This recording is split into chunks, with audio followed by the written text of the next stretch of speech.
The mirror chose my stepmother before it chose me. Revenge stories. I first noticed the mirror had changed the day after my father's funeral. It wasn't the kind of change you could explain. It was in the light, the angle.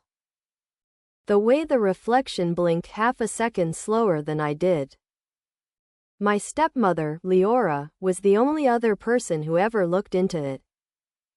She said she'd kept that mirror from her first apartment, back when she was still learning how to love properly. She said it like a joke, but the glass didn't laugh. The house was too quiet then. The glass house always is after someone leaves, it holds silence. Like frost. Every wall reflects something you'd rather not remember. Leora moved through it like she belonged to the place. Her reflection arriving before her body did. She didn't wear mourning black. She wore pale gold, the color of distance. She placed a vase of dried lilies beside the mirror and told me not to touch it. I didn't. But that night, I thought I saw my father's cufflinks glinting in her reflection, though she wasn't wearing them. I tried to keep busy, sorting his papers, checking the broken lock on the back door, pretending I still had something left to fix. But the mirror kept watching. Each time I passed it, the reflection shifted slightly, aligning more with Leora than with me. Her silhouette took precedence. My movements lagged. Sometimes, when she walked past, my face would stay in the glass half a heartbeat too long, like it wanted to belong to her world instead. She noticed it too. "You look so much like him now," she said one morning, tracing her finger across the frame as though she could draw me back into life. "It's eerie." I almost told her that the mirror thought she looked like me, that it was choosing sides, but the words felt childish, so I swallowed them. Instead, I asked if she believed in hauntings. She smiled, but her eyes didn't move. "Only in reflections," she said. Days passed. She started sleeping in my father's study, claiming the bed felt too large. She'd sit under the ticking clock, reading his old journals, circling phrases in red ink. Sometimes, I'd catch her rewriting them, changing dates, erasing names. When I asked why, she said she was correcting history. One evening, she placed a photograph on the table. My father, young, with someone who looked almost like her, but not quite. The woman's smile was softer, unknowing. She was the first wife, Leora said, and the first mirror. Something cracked then, not in the air, but in understanding. My father had always built lives like rooms, each one with a window facing the next. Maybe Leora wasn't the last reflection. Maybe I was. The final night came with rain, the kind that sounds like whispers behind glass. I found her standing before the mirror in her nightdress, hands trembling slightly, the lilies wilting behind her. "He loved his own reflection," she murmured. "So I gave him mine." She reached out and touched the surface. For a second, her image rippled, and then I saw both of us, merged, indistinguishable. The mirror no longer hesitated. It had chosen. When morning came, Leora was gone. Only the pale gold fabric of her dress lay folded on the chair. The mirror showed me standing alone in the room, older somehow, wearing her expression. The lilies had turned gray. In the silence, the clock ticked once, like a verdict. And that's when silence became the loudest revenge. After Leora disappeared, the glass house didn't mourn. It absorbed her absence like smoke in curtains, visible only when light changed. I sealed her room the way people seal a wound, too tightly, hoping not to bleed again. Still, her scent lingered, that faint mixture of salt and sandalwood. Something between prayer and apology. Every morning, I'd pass the mirror on my way to the kitchen, but it no longer obeyed me. It reflected the version of the house she had left behind: flowers upright, dustless air, curtains slightly open. My version was duller, quieter, more honest. Neighbors whispered that she had taken the ferry to Marin Point, that she'd inherited something there, a summer house maybe, or guilt that refused to die indoors. I didn't look for her. I only checked the mirror each day to see if it still remembered me. Sometimes it did. Sometimes it didn't. There was one morning, though, when I found something taped to its edge, a small yellow envelope, unaddressed. Inside, a single sentence written in her hand: "When the reflection learns to breathe, you'll understand what he meant by love." The paper smelled of rain. My hands shook, not from fear, but from the realization that she had written this for herself, not for me. Life in Whitlock City carried on. The fog rolled over the port, erasing outlines. At Café Lumen, people still whispered about the son who stayed in his glass house too long. I ignored them. I returned each night to the ticking clock, the faint hum of the refrigerator, and that mirror, waiting. I tried to avoid it, but every shadow in the house bent toward it. Sometimes I heard the sound of glass being wiped clean from the other side.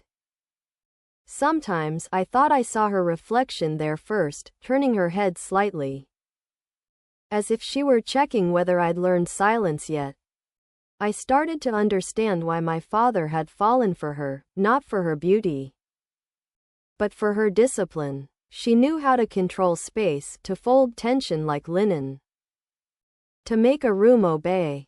Even in her absence, she conducted the house through me. I ate at the same hour she used to, kept her schedule without trying. The mirror began to reward obedience when I matched her rhythm.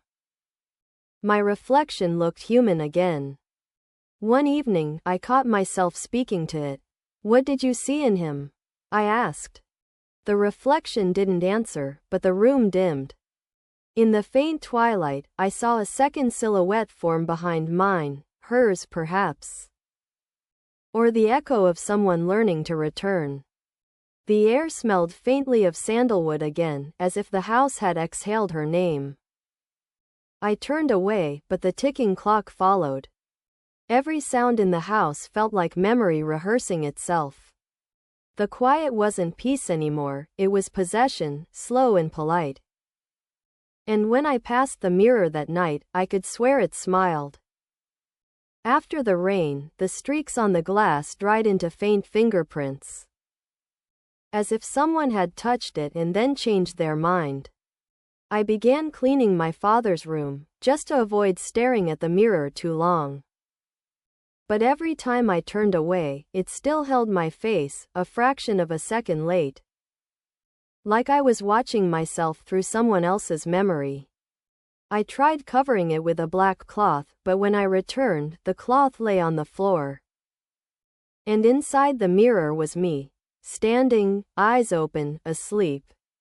Since then, I've kept the lights on. Once, passing through the corridor, I heard her humming softly, the same tune she used to sing while washing glasses. Her voice delicate, with the rhythm of someone wiping dust off what never belonged to them. I walked closer, but the mirror was empty. The air thickened, pulled inward.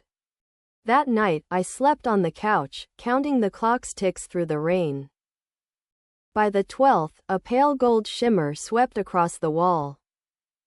From the mirror, two hands emerged, shapeless, uncertain. I wasn't afraid.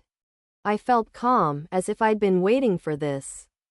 When I leaned in, breath fogged across the glass, forming a trembling line of words. "Now you understand what love means." I touched it, cold as metal. The room behind me vanished. The mirror inhaled the light, and I saw my father, young again, and Leora turning to me with a small smile, her lips barely moving. "Your turn." Then both dissolved into each other. A single streak of white stretching to the edge of the frame.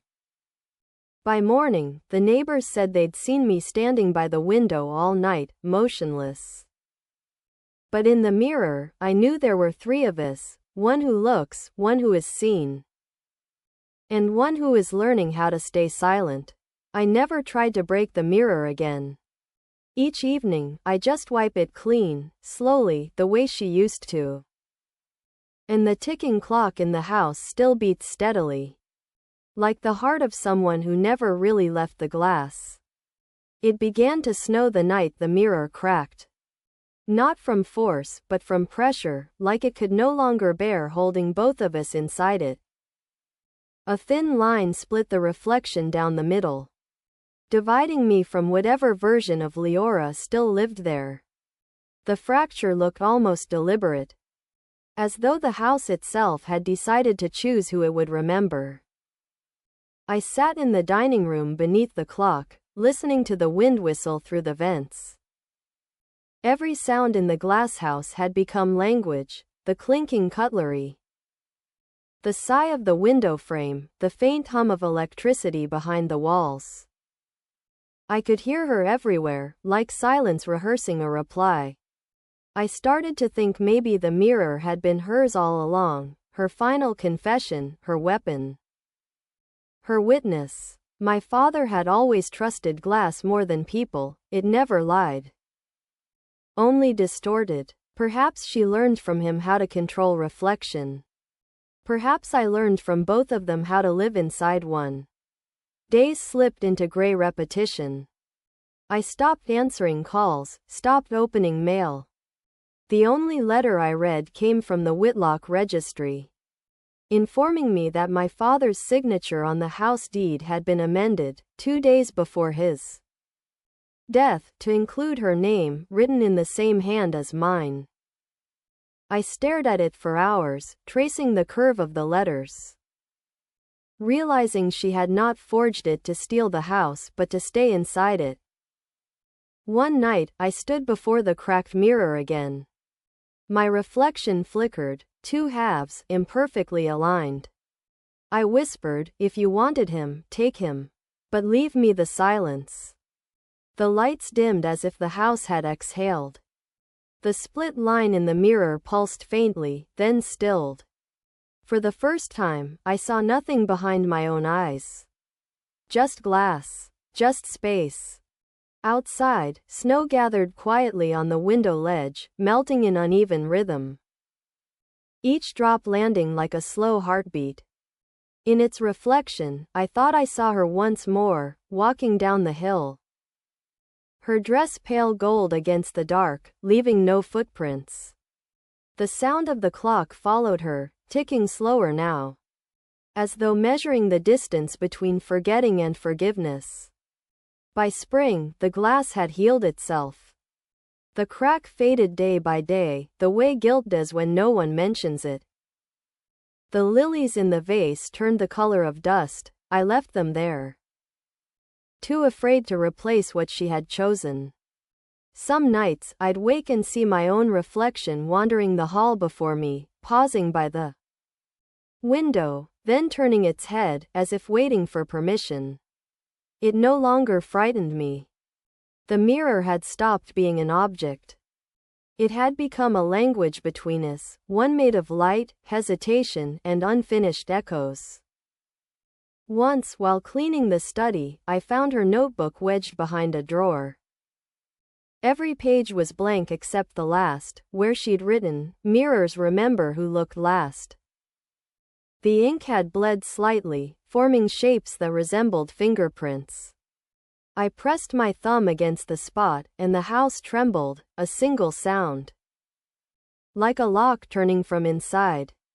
That evening, the sunset hit the glass walls at an angle that made everything shimmer. The walls, the photos, even the air itself.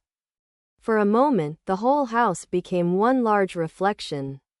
I saw her walking through it, not haunting, not alive, just continuing. I raised my hand and waved, slow and deliberate. The gesture felt like forgiveness, though I didn't know for whom. Then the light dimmed, and the reflection steadied. In the mirror, only I remained, wearing the same pale gold she once did, my face half her age, half my father's. Somewhere, the clock began again. The tick was softer now, as if the house had finally decided to breathe. And when the silence settled, it wasn't empty, it was the sound of the mirror choosing me at last.